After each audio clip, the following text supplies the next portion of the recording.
More Macmillan coffee morning inspiration coming up with these triple chocolate peanut butter cookies.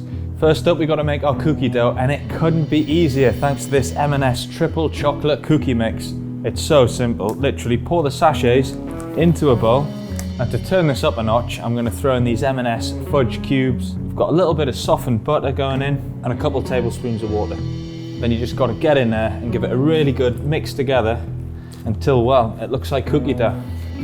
Now I'm just going to pop that in the fridge for about half an hour just to firm it up a little bit.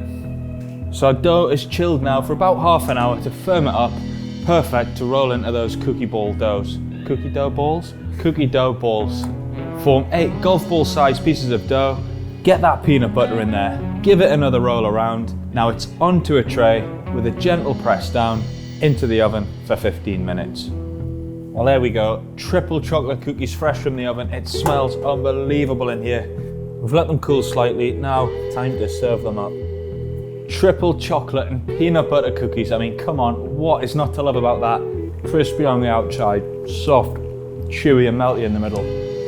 That is the best cookie I've ever had, and it is perfect for Macmillan coffee morning. So good.